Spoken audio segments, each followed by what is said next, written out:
Am I the a-hole for threatening to kick my stepdaughter out over our family vacation? I should specify beforehand that this account doesn't belong to the person telling the story. She's never heard of a subreddit before, but after spending a 10-hour road trip together, where we, her biological daughter and I, her daughter's best friend, read her posts from this subreddit, she felt inclined to share her own story. I will be writing this in first person. I just hope that doesn't confuse anyone. I, 53F, recently had an argument with my current husband, Tom, 52M, and his biological daughter, Jess, 17F, about a trip we had planned 9 months ago that I feel was entirely avoidable. I found out in late March that my niece, Alice, 15F, who we haven't been able to spend time with, was allowed to visit us this summer. Her home life is abusive, to put it plainly, and I jumped at the opportunity to have her here sooner during her spring break. I asked my husband if the upcoming trip we were taking out of state could be family only. There wasn't enough room to bring everyone, and I proposed we uninvite Jess's boyfriend, Byron, 20M, and take Alice instead. He was okay with it, and we both agreed he would be the one to break the news to Jess and Byron. This was over a month before our trip was scheduled. Weeks later, he came to me and suggested paying for a rental car. I hadn't realized it at the time, but now I believe it was because he never intended on telling Byron he couldn't come. I told him that it was unnecessary. We have 2 working vehicles if you don't count the RV we already planned on taking, and spending $400 on a rental seemed irresponsible. It devolved into our first argument, where he said very angrily, "Why can't I do what I want with them? Why money?" It came as a surprise. We both provide equally, and ever since we began this relationship, we never bothered separating our money. During the week leading up to our trip, he brought up the rental more than once, and each time I told him no. That Friday was when Tom admitted he hadn't told Byron he wasn't coming and that he wasn't planning to. We were supposed to leave the following Monday, so you can imagine how irritated that made me. Then the most surprising thing happened. On the way home from prom that Friday night, Jess and Byron got into a minor collision with a deer. I emphasize minor, as neither were hurt, thankfully, or sought medical attention that night or the following 2 days. The car is still drivable, but since the airbags were engaged, I believe they're considering it totaled. They drove to Byron's, and Jess didn't come home until the following night. She entered in hysterics, going on and on about how she never thought she'd see us again. I'm sorry if I sound disconnected, but you'll see why in a minute. That Sunday was Easter, where we hosted. Jess had left early to run errands, ate a late lunch, and when she got home, she went to her room and took a nap.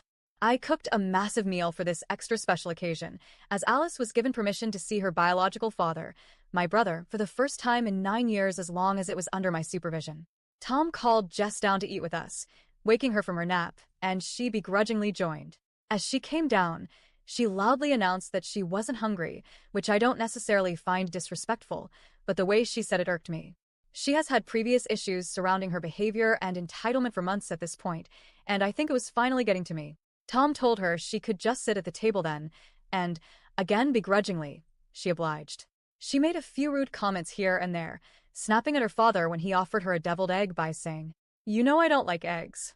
At that point, I excused myself as I knew that if I had to continue listening to her, I wouldn't be able to tell her to stop politely.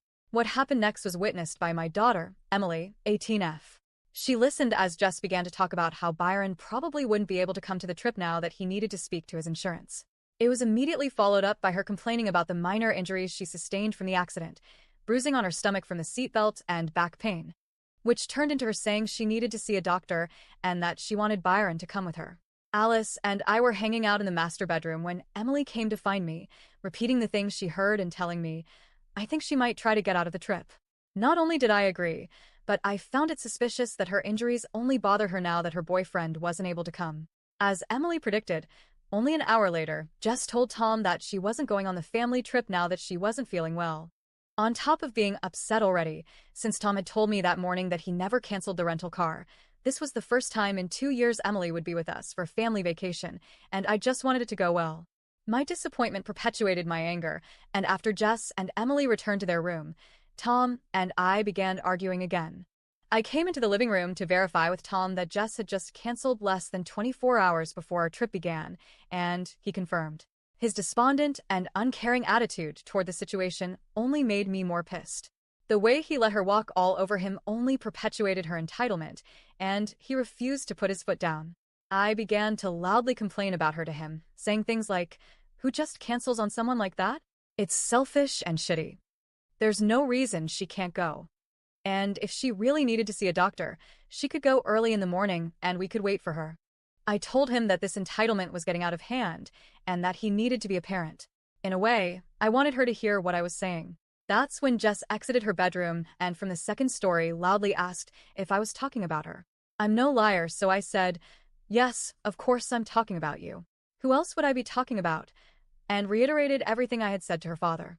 She tried defending herself, telling me she needed to look out for her and Byron's mental well-being. I didn't believe her, and I let her know, calling her out and telling her that this was becoming a consistent behavior. She had told me before that she liked having the house to herself, that she liked playing house with her boyfriend while we were away, and that yet again she was putting Byron before her family. This was the last trip we would have together as a family before she left for college, and she was choosing to cancel, even though she thought she was never going to see us again just last night. That's when she blew up. It was, bitch this, bitch that. You're a bitch. You're an asshole.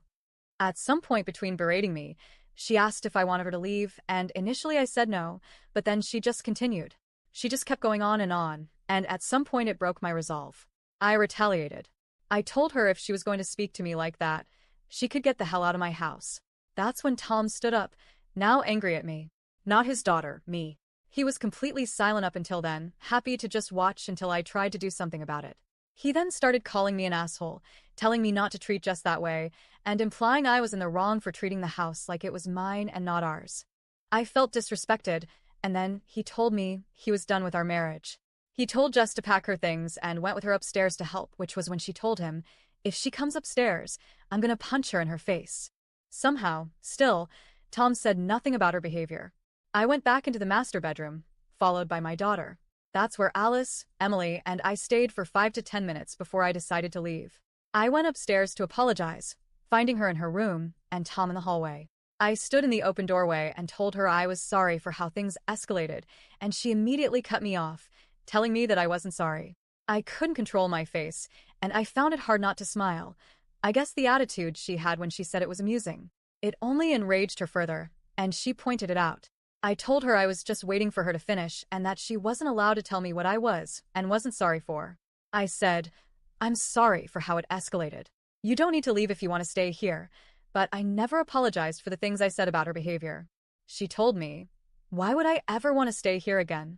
I replied, okay, well, you can leave, but I'm just letting you know that I'm not kicking you out. Jess walked deeper into her bedroom, so I left her alone after that, and both she and Tom continued to pack. He put it all in the rental car, he never canceled, and left. I decided the next morning that Emily, Alice, and I didn't need them to have a nice vacation. It's been some time between this incident and the time in which this was written, and already a lot has happened, but this is just what I'm worried about. Was I the a-hole, and did I overreact? Or are my husband and stepdaughter in the wrong? TLDR, my stepdaughter continues to prioritize her boyfriend over her family, and uses a minor collision as an excuse to cancel on our last family vacation before she goes to college. A heated argument ensues, where she calls me a bitch and threatens to hit me, and my husband sides with her after I kick her out of my house. Am I the a-hole?